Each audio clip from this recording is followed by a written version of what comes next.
Hello,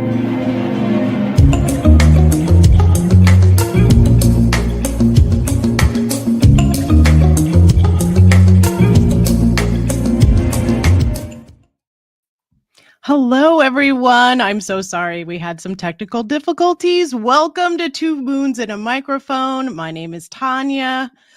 I love fantasy, but I keep it real. This is a SyFy Sistas Inc. production, and I am so excited to welcome Hugo Pierre Martin, voice of Redlance from the ElfQuest Audio Movie and others as well, which we will talk about later. Thank you so much for coming, Hugo. Thanks for having me. Happy to be here. Oh my gosh, I'm thrilled because you are an ElfQuest fan as well as an actor in the ElfQuest Audio Movie. Yeah, big time, big time, big time. Since I was a kid, yeah. Oh, so what is your ElfQuest story? How did you first be introduced to ElfQuest? I thought you might ask that. I didn't really prepare an answer, but I must have been like 7, I think, and I think my mom bought me the first. I had not the very first collection, but the second printing, and I think this was in the 80s. The one where I mean, I could probably grab it from behind here, but there's a character on each one. So yeah, I read them individual issues later and collected some of those, but I just went through 1 through 8. Kings of the Broken, all the way through Kings of the Broken Wheel, and then Hidden Years, and then I read one more after that. But yeah, I read them again and again and again and again, and there's periods in my life where I didn't read them for a while, but I would always find myself going back. And Yeah, me too. they mean a lot to me. They mean more to me than pretty much any piece of culture or art. Yeah, then that I was a huge comic fan, and I loved the visual arts and impressionism and all these things, and music had an influence, but ElfQuest had like a primary influence on me, and more so because I didn't really share it with anybody. I think I like shared it with a friend once when I was a kid, and he kind of mocked me, and so I was just like, oh, okay.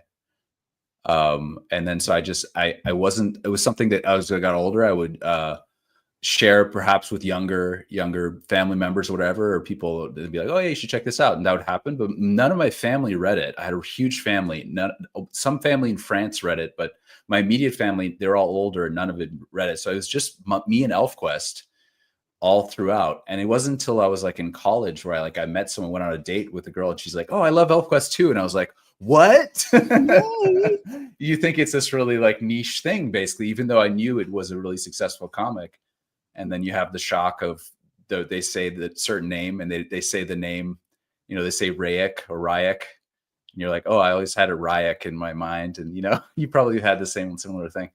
Oh, absolutely. Yeah, I can totally identify with a lot of what you just said, because it was a very like solitary sort of activity. I mean, reading is solitary in and of itself, but I think that just having this ElfQuest thing, and then slowly like there was like a Yahoo group, and then I would run into like, my friend's sister really likes ElfQuest, or it was like something like that, and you would always like go into yay, and then totally like go too far. So I've definitely done that with some strangers in the past. Just really, did you know, like, and they're like, okay, enough. I really haven't. I mean, honestly, like the in college, young lady that I went on just a very casual date with and didn't really continue the relationship.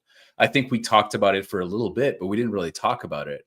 And it was almost like too vulnerable to talk about, because it meant so much to me as a kid, and it has so many layers that I wouldn't have, at that time, I wouldn't have been able to talk about it. So I was excited to talk to you, not only because I love your show and what you do, but because I don't get to talk about ElfQuest with anybody. I mean, my partner maybe has read a little bit, but she just hasn't read ElfQuest much. And so I've never talked ElfQuest with anybody. So I've literally like one college date And then the next time I'm really talking ElfQuest or in the presence of ElfQuest is recording with Wendy and Richard. Which And all is these actors and stuff like that. And we didn't really talk about it, but we did the whole episode, and that's it. And then that's like the extent of like actually like taking something that's like you've read like hundreds of times almost, and then bringing it out and connecting it to the world. It's very bizarre. Oh, well, I feel very flattered that I am the Please. first, because I mean, I just really enjoyed your performance in the audio movie. Was Redlance like your favorite character, or that's just how the magic of auditioning and stuff? How did that all come about? I mean, I auditioned for Cutter and Tree Stump and Strongbow and Redlance, and probably Redlance I was the most like thrown away and kind of did really feel like obsessed. I mean, I think the sides were maybe less, but I was like, oh yeah, because growing up, like I think everybody has the character that they identify with. And the fact is Cutter is the main character in the beginning. And if you're, if you're a young boy or not and identifying with whatever, Cutter. So for me, it was Cutter. I think I auditioned for Skywise too. So when I got the first round and I didn't get any of those, I was crushed. But then I was brought back up when I received Redlance, and I was like, oh, that makes a lot of sense too, because it's casting is kind of funny sometimes. Because I think sometimes casting is trying to find the best fit basically of someone's essence to the character. And I'm 100% a lot more like Redlance than any of the other elves. Interesting. And I think I always loved the relationship I loved the most was Redlance and Nightfall. And I have Nightfall t-shirt. Oh yeah, I have that shirt too. Yeah, that shirt too. I love Nightfall is like very high up there. I love Nightfall. One of my favorites. Yeah. It's awesome. Yeah, so how did you hear about it? Like I'm just trying to imagine, like, if you're an ElfQuest fan and then this project like comes up, like were you freaking out or? Oh yeah. Well, is before I even heard about it, I was like, oh, as a voice actor and I do my own projects, I was like, oh, I really should like voice like an episode or one of the first comics or something like that, just for fun. And then I heard about it, and I think I applied. That they had just a regular application. Yeah, but I think they had an open call. Or something. I think I did the open call, and then I think I might have applied also through my agent as well. I can't really remember, but yeah. Oh, that's awesome. Yeah. Is there something that you have to do in particular to play a character that is near death, like almost dying? That's. I mean, I don't know. It's not funny, but no. But it is in a way, because it's like it's pretty common. I do video game voices. And I've done a few main characters, but mostly I'll do a lot of like NPCs, non-playable characters. And I've done my fair share of death sounds and dying sounds and groans. And when they ask you for auditions, it's really annoying, but you'll have all the lines you do in an audition at the end. They need you to do like that kind of thing. And you're just like, I wish I could. I just have to carry these in a file and then just insert them. But I don't do that every time I do them again. You want it to be fresh, and I guess so. But at the same time, they're kind of like they're very mechanical, and they're kind of like, I don't know. But I've done a lot of really dramatic death sounds over the years, and you never really feel like you do them great. But I think I can't help committing to them a lot of times, and so if it's a lot of them, I usually tell the session to be like, let me know what we're going to be doing. And let's like save a little energy and for that, because I usually end up kind of like, going a little too far. But I don't really remember exactly the Redlance. I don't think it was as difficult as some other stuff I've done. And it is really hard to not get in your head and feel like what you're doing is fake or it doesn't sound real. Because it's the hardest. It's really hard to do expressions of pain and things like that. Yeah. Interesting. So were you together with your scene partners, or was everything recorded individually? Everybody was together except for me and Nightfall and Amber Tamblyn. We were starting to do it all together, and then we had some technical hiccups, and I think they figured uh, I think we were the two actors who kind of like listened to the whole recording of everybody else, and we joined in with like the wolf howls and a few things here and there. But and I guess we did a few little moments of our scenes, but since a lot of it was between me and Nightfall, we did that separately, just me and I'm forgetting the actress's name. It is Amber, Amber. isn't it? Yeah, Yes, Amber. yes. Yeah. Yeah, it was me and Amber. We did it separately. Yeah. It was so beautiful. I mean, I have read the comic over and over again like Yeah. you, and I was listening to it and I was just like folding laundry, just kind of listening, and I was getting like really emotional, like that Oh, scene in the desert when she's just trying to pull you back from, the darkness.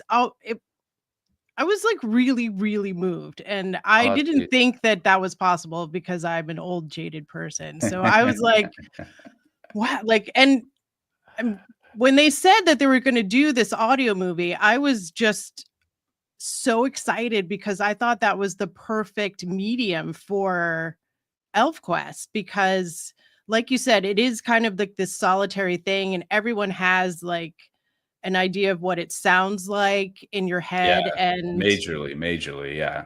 yeah, and I grew up listening to like I don't know, my parents had a lot of I kind of grew up an only child, so my parents always had these like Disney books or golden books and they had like a tape or a record because Mm, I'm mhm, mhm. from the 70s. So like you would like I was just so used to that like vehicle of just hearing and having a book like that. Yeah. I thought that was just the perfect thing. I mean, fingers crossed for this animated series, but I still think that this audio movie was just perfection. And if they could carry that on as well, I would be all in. I was like an immediate backer for it. And I was that's so sweet. I was honored to be a part of it, and it's such a cool cast of people, and everyone was really sweet, very talented, and yeah, hopefully it's a stepping stone to the animated project. I hadn't really like thought when that came out, I was like, oh, really cool, but I hadn't really thought about how the audio movie is maybe a stepping stone to making that happening, to envisioning that. But yeah. yeah, it was really great. Is there something like different that you have to do for voice work versus like the video game voice work and any other like work that you do And more like on camera work and things like on that. camera? That's what they're Yeah. called. Yeah, I think so. There's stylistic. It's hard. You try not to. Sometimes you don't have all the information on the stylistic choices or anything like that. But definitely voiceover. I mean, what's wonderful about voiceover is you're not being watched unless you're doing motion capture or anything like that. So yeah, you can be at ease and you can make faces and whatever you need to get into it. You it is very different. You have to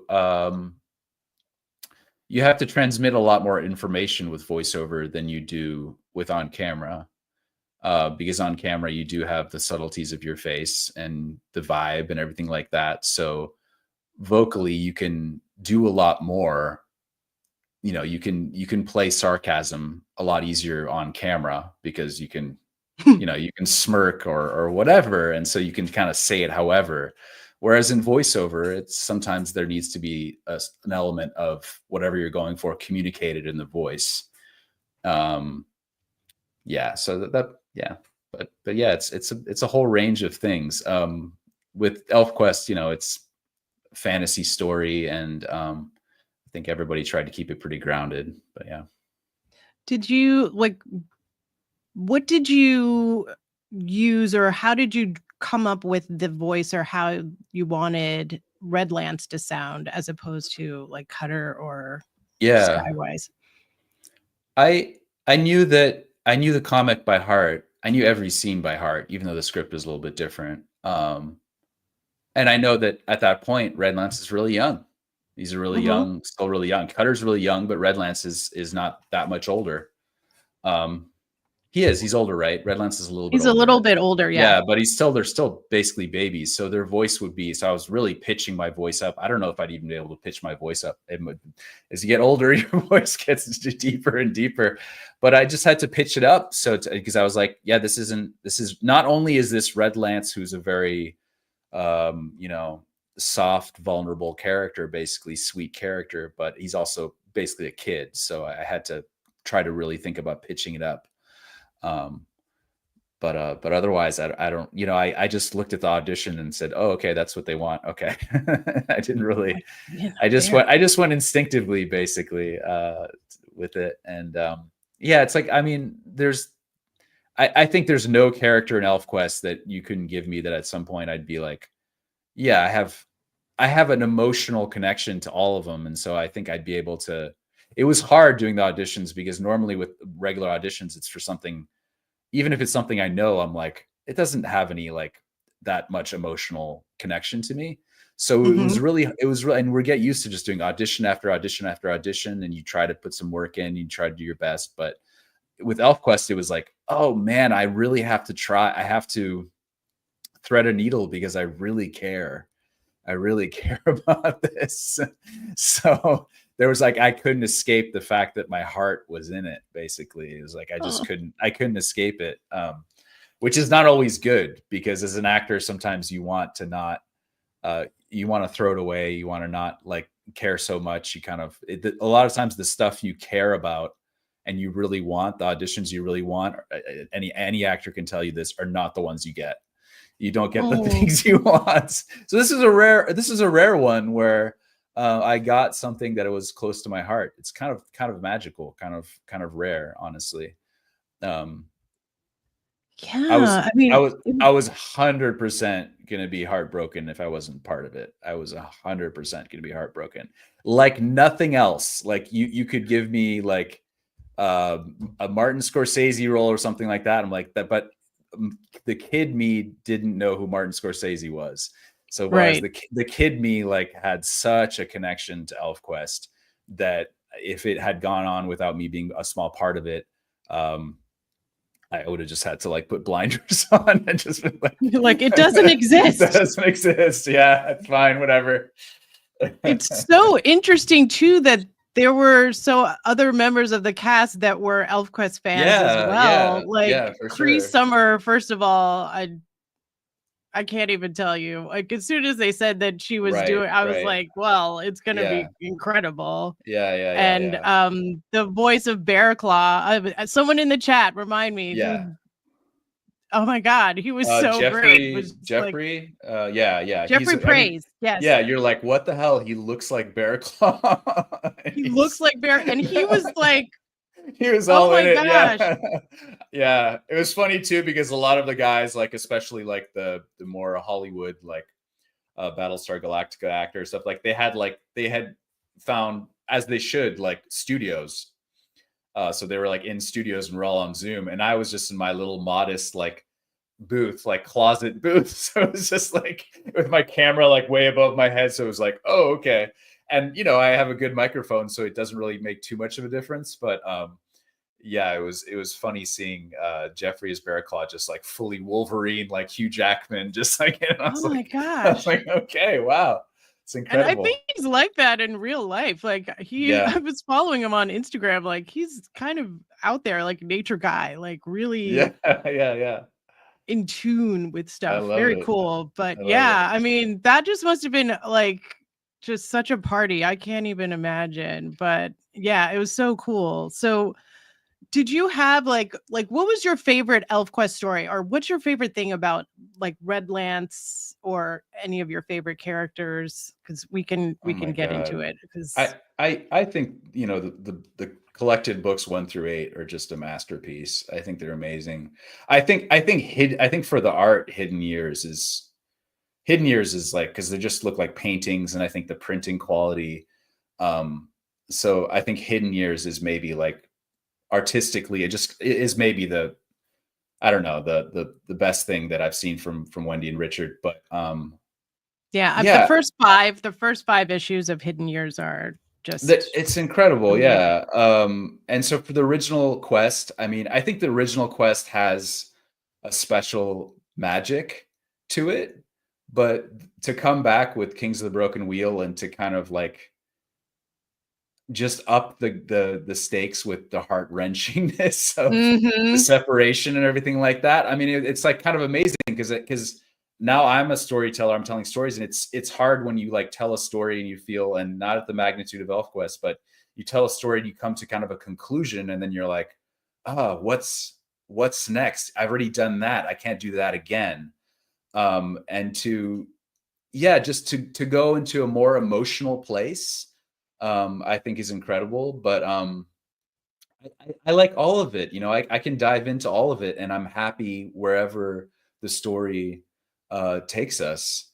And I could talk endlessly about ElfQuest and about its depth and um, just about how it was so different from everything else that I was consuming as a kid, because I was a kid consuming a ton of X-Men, all Mhm. the Marvel comics, some of the DC comics, Image, but then also a ton of as I got older, graphic novels, all the Alan Moores, and a lot of really dark stuff and a lot of really interesting stuff. And I think that probably like artistically, I'm also equally influenced by Alan Moore and Swamp Thing and V for Vendetta and all these other things.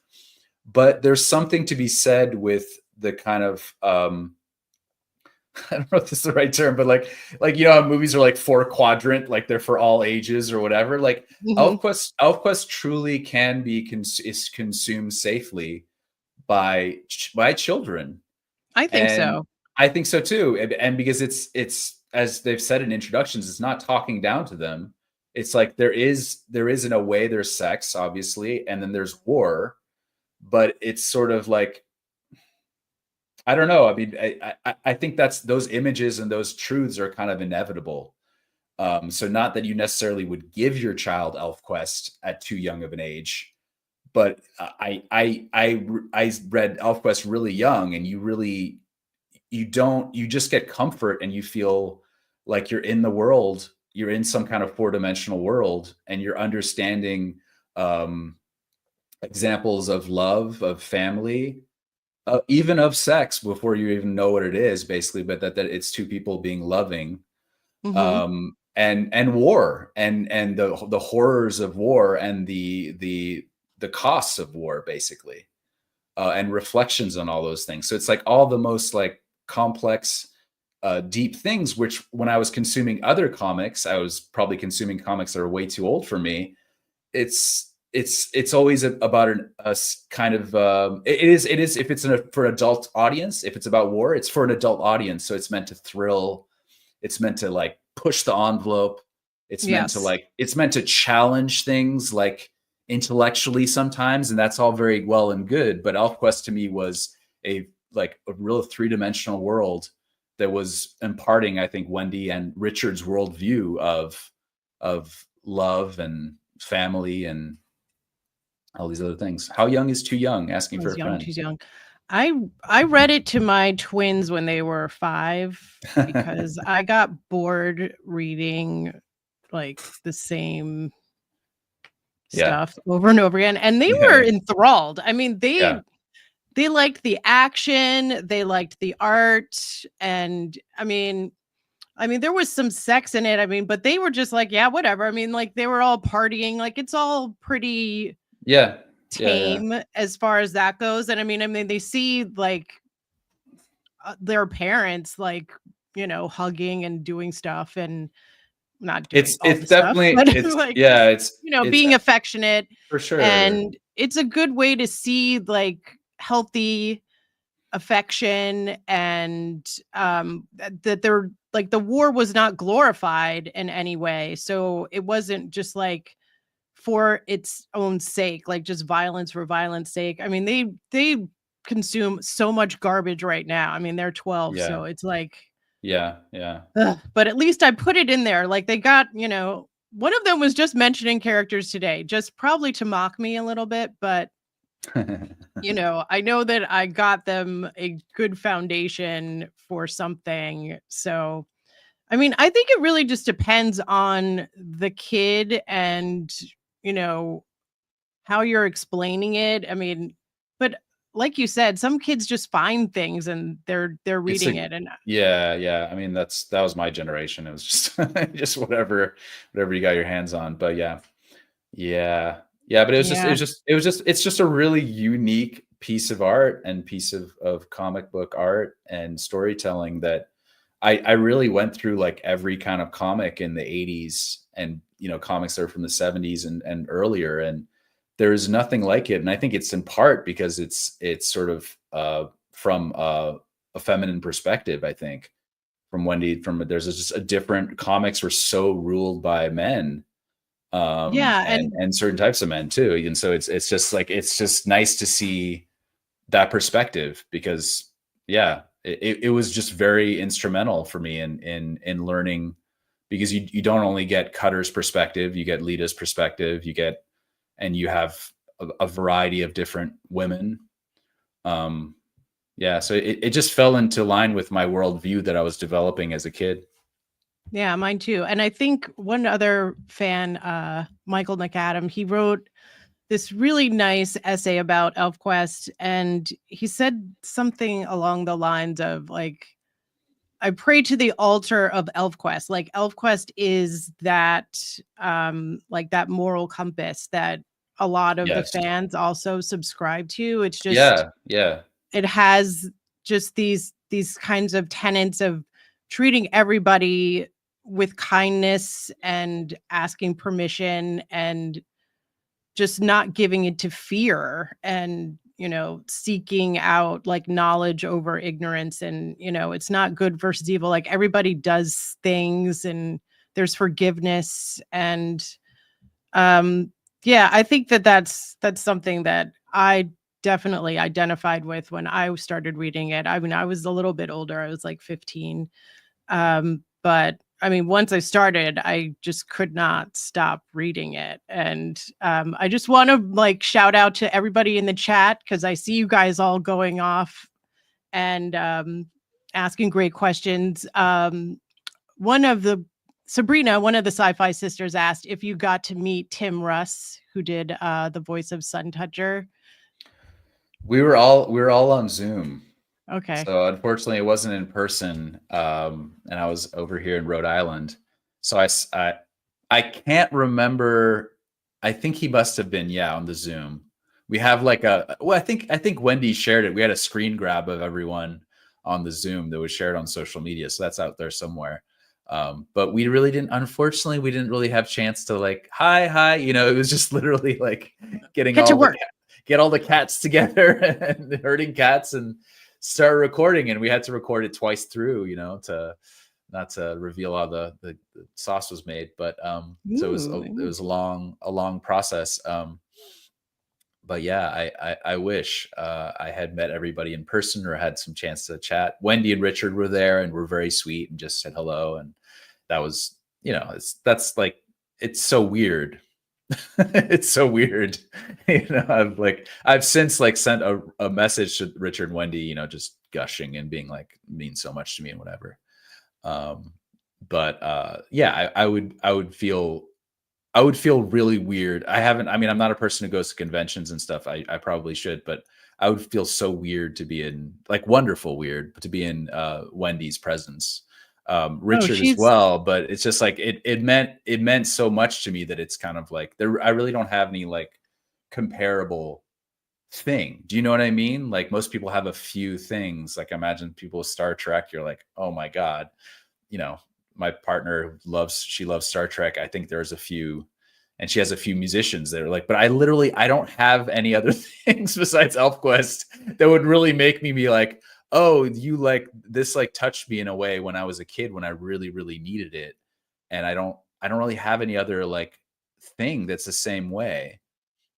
Like Alan Moore is like influential to me, but it was also something that was more like as a teenager, and it kind of influenced me intellectually and all these things. But ElfQuest was this thing that was bigger to me than Disney was. No question. Of course. Well, Tim Russ didn't even remember doing it. He was on with the SyFy Sisters, and we brought it up, and he was like, "What was that? A game or something? I don't know." Like, it was I was like, "Oh my god!" It was a SAG job. We were all union actors. It was union, so it was like when you get a union offer for something, you're like, "Yes, it'll go to my health insurance." So I'm sure it was just like another gig to. That's exactly what he said, and a he's like, veteran who's just done a million jobs, and he's like, it's fine though. We still love him. I still love him. He's wonderful great. to have him. Yeah, for sure. Yeah. So have you read Final Quest? You should read it if you haven't. It is, I mean, talk about like getting ratcheting up the level. Oh my god. Yeah. I completing the circle. It's okay. I give it up. Right. I have to, I think I've thumbed through in a comic store, but I probably need to give it a chance. I have a hard time. I have like left my years where I like reread ElfQuest. It's almost like harder as I get further away. Like reading it makes me so emotional that it's like diving back in. It's like looking at baby pictures or something. It's just like it hits me like an emotional spot. Yeah, I'll try to. I always like the stuff that came after. I always like I'm comparing it to the original, so I'm kind of like, oh, I almost like I can't. It feels like there's a separation basically. There is a little bit because there was like a time when there were a lot of other artists, other writers, right, and that was like hard for me. Yeah, and some of the storylines are a little not as cohesive. Yeah. Although those are all talented people that. Yeah. It was world building. It was a world. Yeah. But I mean, Final Quest, that is like straight up Wendy and Richard. I mean, the story really mostly comes from Wendy, but and she collaborates with Richard, and the art is all Wendy. And Sunny Strait did the coloring, and it looks beautiful. I mean, it's as they've worked through the different technologies, and now they do it's all like digital coloring and coloring with light, as Wendy says. It looks amazing. It's a really like full story. It's 24 issues, so it's like something you can really kind of like sink your teeth into. And I found it really satisfying at the end. Like I was just how some stories end and like they didn't know how to end it, so it just kind of ends. Like, yeah, for sure. This was just absolute perfection, in my opinion. It's like my second favorite to Kings of the Broken Wheel. Like, Kings is my favorite for a lot of the reasons that you were mentioning. Like when I first started reading ElfQuest, I was a little bit younger, but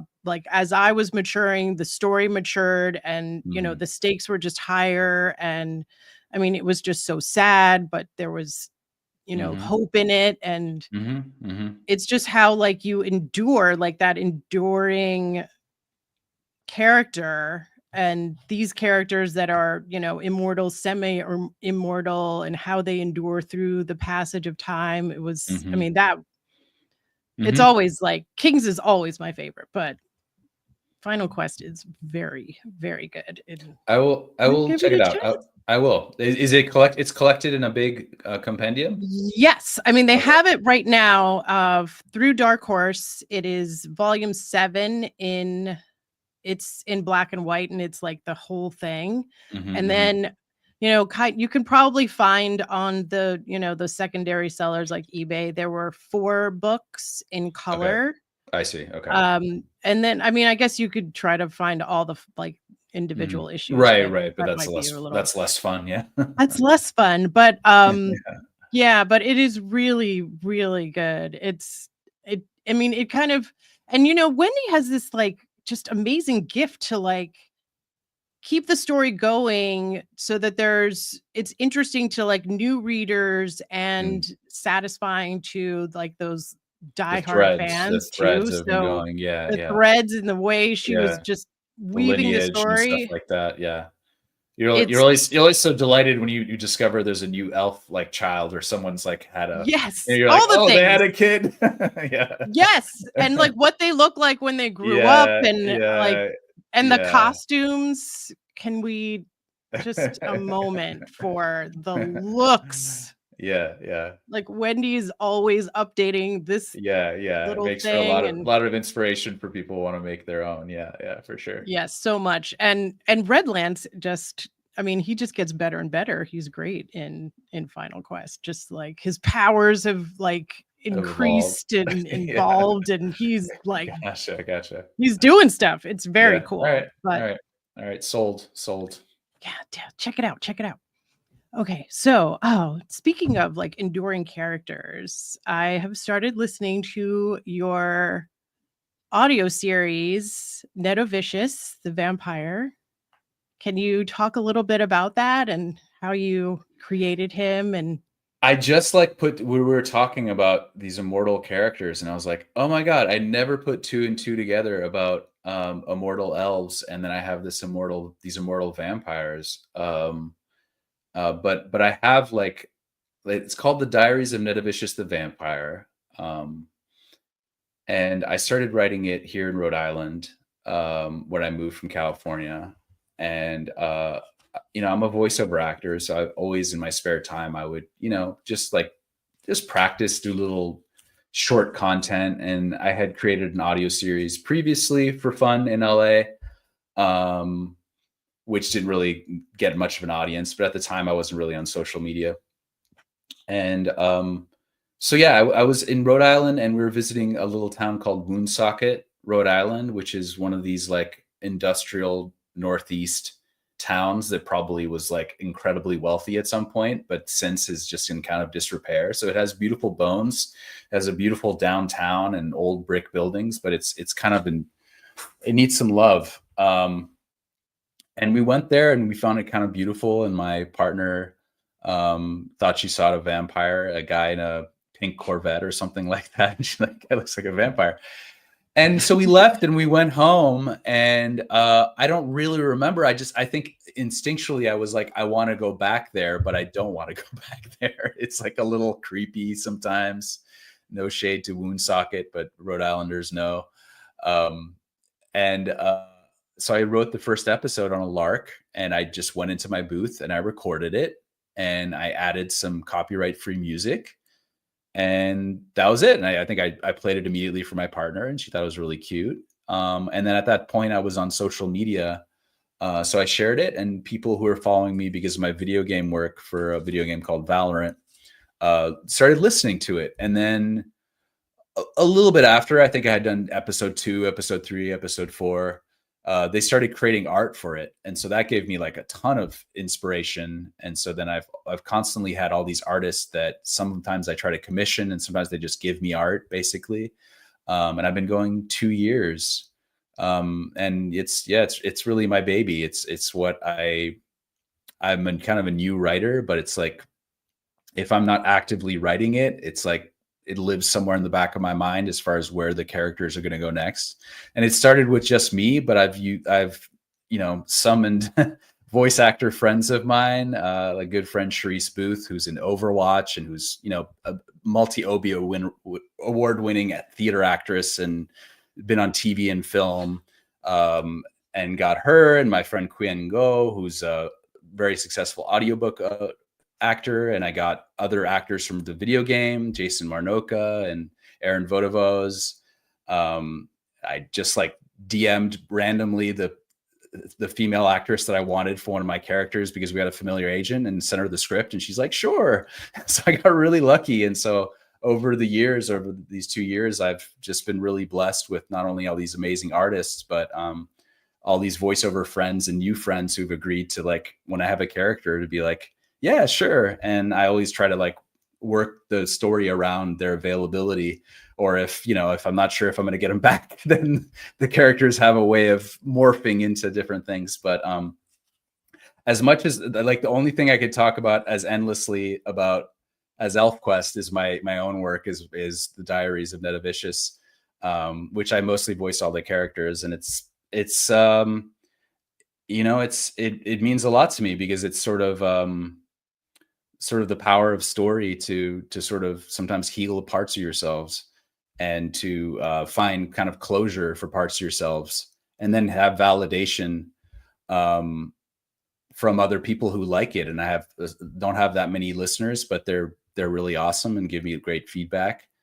And yeah, I write on my Medium, and I have like maybe two, but I think no, just one, about how much ElfQuest, like I heard David say on your interview on this show, how like we all say, like, which I hadn't heard, that like we're raised by ElfQuest. Yes, Because there is yes. this like nurturing kind of thing, and I'm like, and that's what I wrote about. I said I had an article called "Raised by Story," and I was just giving it up to ElfQuest and being like, yeah, I was, kind of a kid who didn't have a bunch of like familial support around and stuff like that. So like comics were really huge for me to feel connection to something, basically. And so I really genuinely feel like having those stories there like helped raise me. And so now that I have a story that I tell myself, I feel almost like I'm giving that energy, basically, because my world is a magical world and all these things, but it's firmly like rooted in my morals and in my imagination, and also in my intellectual beliefs about human nature and my exploration. Sometimes it's not conclusions, it's just an exploration, which is what I loved about ElfQuest too, is it was an exploration of, what is evil, and, why is Winnowill the way she is. And, my favorite moment, bar none, of ElfQuest, we're circling back to ElfQuest, is when Lita finds Two Edge outside of Blue Mountain and starts to heal him, and calls him, that she's his mother, basically. And it's such a vulnerable moment, basically.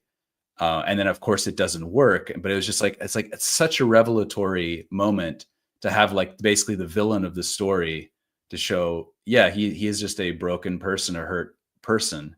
And there would be a path forward with like a healer like Lita to heal him, but it won't be easy. And it's not Yeah. even likely, but that still, it was like, oh, that's so interesting, because that sort of aligns with my sort of belief system, and I think a lot of people's belief system. And it's only in kind of fantasy that you can almost like reveal that, basically, in a way that's three-dimensional, that feels true, at least in your heart, basically, that there is like an infinite potential with human beings. But that doesn't mean it's likely, and that doesn't mean it's going to happen. But still, in theory, there's infinite potential. And I think that's what like fantasy and sci-fi kind of allow you to feel at home with that truth, which we know in our heart, basically, that there is in theory infinite potential in so many things, basically. Even if our world doesn't really reflect that, we know that there's the possibility. And so I think so. Yeah, especially when there is more time, like when right, that's the immortality these thing. Yeah, characters, like the elves and like vampires, they have so much more time to right, examine themselves if they want to. Yeah. And just to kind of figure stuff out, because I think, so like some of the saddest things, like when people like they make a mistake and then they're afraid to kind of own up for it, and then it's too late, because we only have so much time here on, on this planet. And I think that kind of also circles back to, these tenets and morals of ElfQuest. It's just like, try to treat people as best you can, like just right now, because if you have, 50 years or 5 minutes, it's all going to be worth it if you just try to do your best and just try to be as kind as you can be. And I really think that that's how like Wendy and Richard go through life, because I've met them a few times at conventions. And, when I listen to the interviews, like Wendy just knows so much. She's just like this She has to. amazing person that can just Yeah. like, and it's all kind of self-taught, and it's from like her own self-healing, because she kind of had a rough childhood, and she just knew like in herself that I can't be this bad. Like I didn't I know think I that, heard her say. I didn't know that, but that like makes total sense, because I feel like ElfQuest has this healing power. Basically, I think it feels like this projected love and healing power, and that totally makes sense. That's very touching. Yeah, I mean, she's just the nicest person when you meet her in person. Like she just knows how to work a crowd too. Like, Yeah. People come up to the table in all kinds of different moods and Right. outfits, and they have their stories to tell, and she kind of takes it all in and just has the right thing to say. It's really incredible to watch. Wow. I'm just blown away by her. Plus, she will, like, when she was doing the convention sketches during like the 2018 tour. I mean, it's just a Sharpie and a blank piece of paper, and then all of a sudden you've got Yeah. like Yeah. the Yeah. whole character. Like, I Little mean, no Walt sketching it Disney. out. Yeah. It's Yeah. insane. Yeah.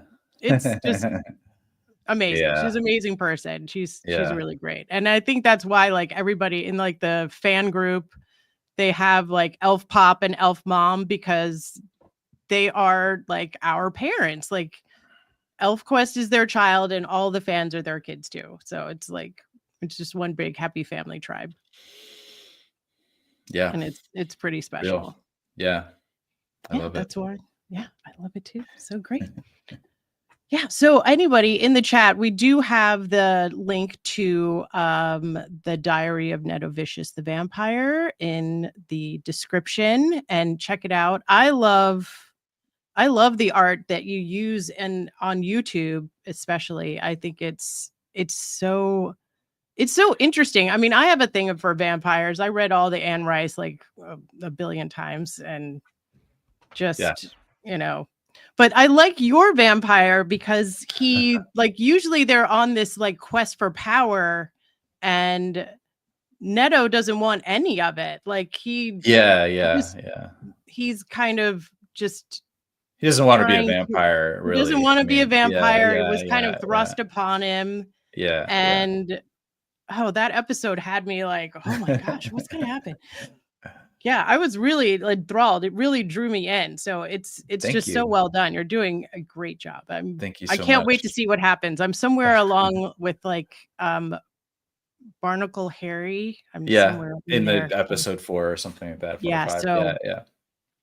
But yeah, I love that. But I really I feel bad for Neto because he has these gifts. And he's an artist, but he can't use it. So it's just such an interesting character. And then I can see how you're just crafting through these things. These are kinds of, it resonates, I think, really well, because we are often here where like you have gifts, but you're not sure how to use it or how to, I don't know, make the best of it or. Yeah. And it's a thread all through 2 years of making this. There's some things that kind of conclude, but I don't write it with anything planned. It's sort of some things sort of come to me about how it's going to go, but a lot of it just sort of unfolds. And that's really coming from more of a performance like background than a writer's background. But one of the threads really has come to be that Neto's powers are kind of the most unpredictable, and I think the analogy is really with like our creativity, or maybe just our life force in general, how it's just like there's no way to actually like 100% master it. Basically, it's something that kind of flows in and out, and you have to kind of catch it when you can, and sometimes you don't know what your powers are. You don't know what your abilities are. You discover sometimes, through life, later in life, you're like, oh wait, I am able to do this. I never knew, basically. And so that's kind of seems to be the metaphor and analogy. But yeah, I'm excited for where it's going. We're on the 6th season, and I have the 7th season written. And yeah, it's one of the joys of my life is creating this piece of work. Yeah. Well, congratulations, because Thanks. I mean, it's hard to actually create something and put it out there. A lot of people talk a lot of stuff. A lot of people criticize, and I am more and more the older I get, the more I am celebrating what people are doing, that they take that risk and that they put it 100% out there for the world. 100%. And I mean, it must be very freeing and healing to just be able to create that thing, that you have this something special inside that you get to share and get that feedback. It's 100% super gratifying. And yeah, I'd have a lot to say about getting people to that place where they are creating openly or getting themselves in a flow to create something ongoing. Cause I do think there's when I look back, I'm like, how have I been able to do this? I've been writing constantly for 2 years with no writer's block. Everything just comes out basically. And I feel like I can tell the story for like years to come. And, I think that there's something to do with my career as a professional creative, but I also think that you have to hit a lot of dead ends before you get to something like this. Maybe like you have to try stuff, you have to do stuff and put it out there and be like, well, that was that. And you have to move on. You just never know what you're doing if it isn't going to be the stepping stone to the next thing. So it's like, yeah, with all creatives, it's like, just put yourself out there, do it. It doesn't mean it's going to be your thing that you're going to commit forever to, but it might be that thing that unblocks that next thing that you need to tell, basically. And it's finding that kind of special combination of something that connects with yourself and connects with other people that gives you kind of the motivation to just keep expanding it. Like anything, right? Like a podcast or anything, you're like, wow, this has legs. And you're like, maybe it's not the first thing you do, but it's the second thing you do. And then the last thing that I think is so interesting is I think that it's just, sometimes it just has to come when you're at a certain place in your life. And I think with stories or with creativity, when you've sort of found a place where you understand yourself and your story and where you've been, I think the potential to tell stories is unlimited because you're no longer afraid of your own story. So whenever your own story starts to like incorporate itself in any kind of story, you're not afraid of it. And so you let it flow and you let it like accent it. And so some people write literally like their story, right? They could write memoirs or whatever, but I think every writer in some way, if they're flowing, is going to have some of their self and their story kind of like meld in.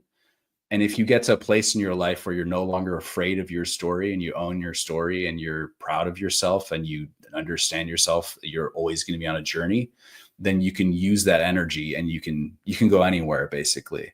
And you won't feel afraid, because I think a lot of it is being, when you put something out there, you're like, I'm putting something out there that's vulnerable. I'm putting my story, even if it isn't literally. But if you own your story, if you really are like, no, this is me, I will straight to your face tell you my story and own it, then it's a lot less scary because you're like, that's okay. People cannot like it. I like it. This is like, this is what I like. So it really frees up that sort of feeling of judgment. But that said, it's really hard to make things and for no one to like acknowledge it. And I think that's the place where I've been blessed because of some social media, like boosting and stuff through video games, is people have listened to it. So that's the hardest part. But it's like, I think if even one person or two people is listening to your story and you feel like, then I think should be celebrated and it should be encouraged as much as possible.